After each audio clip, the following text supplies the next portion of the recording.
Hello, welcome to the very first broadcast of StarNoob. Today we're going to show you two different matches, two different very exciting matches.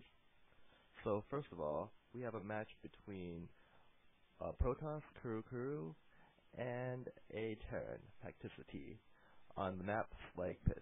So let's start. This battle is fought at the gold level, so these two players basically know somewhat what they're doing. Kuru goes, good game, have fun, and Facticity says, you too. Kuru seems very confident today. Instead of saying the usual good luck, have fun, he says good game, like he's already going to win. So, let's fast forward to this stuff. It's basically normal mining stuff.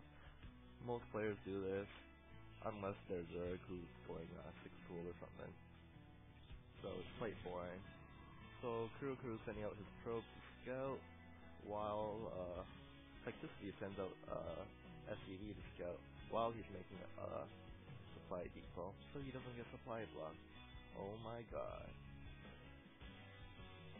Okay, we see a gateway in production for Kuru, as well as barracks for Facticity. Facticity is such a weird name. It's like the long form of fact, right? But in reality, I don't really think it's a real word.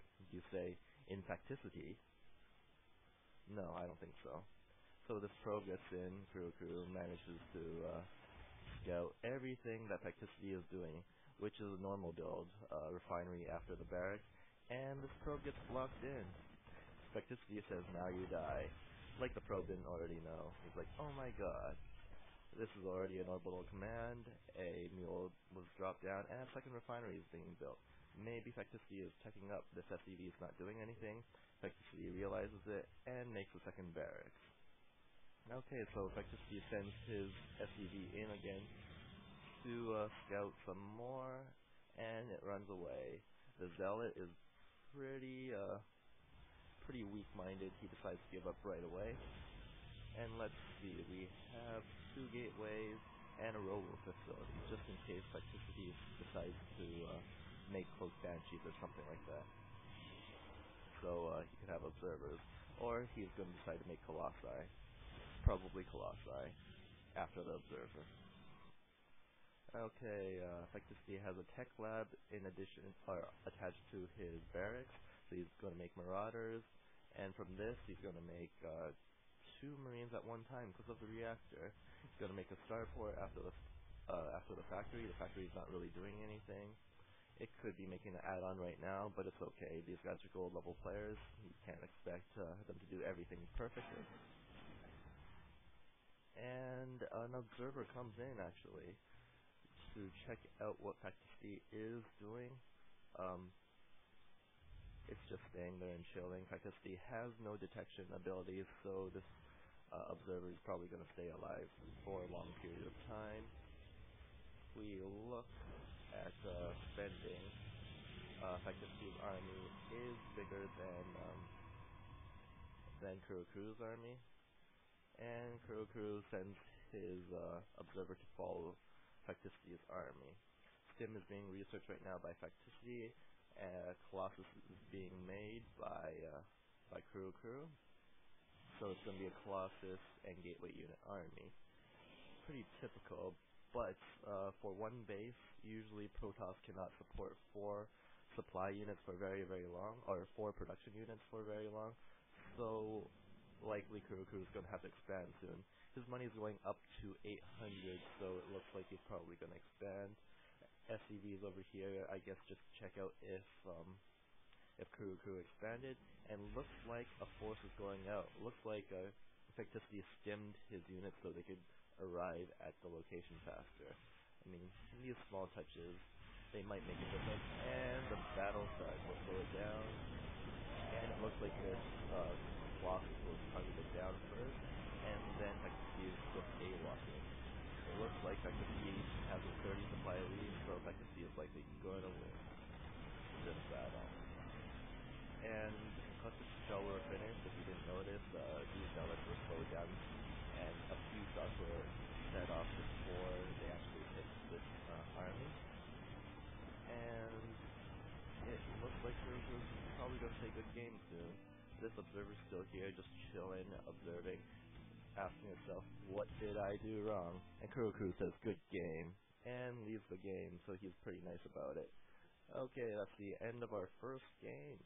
While I'm loading the second game, I'd like to thank you once again for tuning in to StarNoob, to our first episode. So, while I'm loading, let's describe the second game. I believe the second game is a Protoss versus Zerg on the map Metopolis. It's hard to pronounce. Metopolis? Who knows, right? There's no phonetics coach, or hooked on phonetics coach here to tell me what to do. So let's get to the game. We have a game between Javix and Ryan. I'm just going to call him Ryan because Radix Ryan is way too hard to pronounce. And this is a silver level game on the map Metopolis. And it's pretty typical so far. Javix says have fun, good luck, and Radix Ryan says you too. Let's fast forward everything because this is boring. Okay, very typical, sending out your overlord to scout, sending out a second overlord to scout, so 2 scouting at one time, very, very smart, I think. I don't really play Zerg, so I wouldn't know. Gateway is being produced, as well as a spawning pool at about 15, so both pretty much even.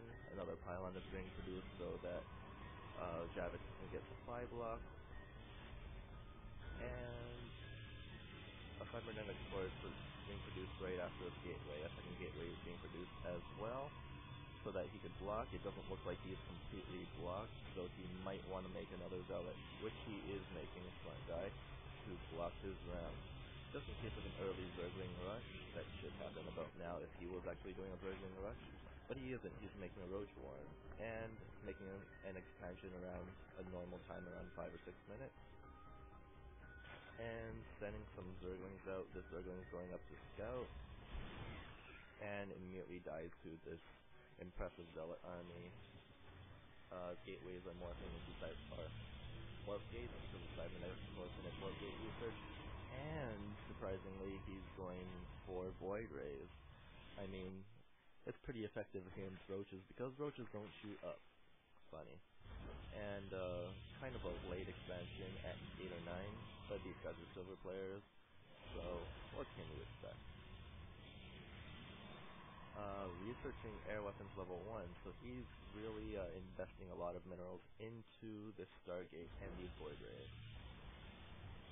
And making a whole bunch of crap, blah blah blah blah blah blah. Let's see what a Zerg player is doing. Carapace level 1, and he just finished researching Burrow, and he's also doing attacks level 1.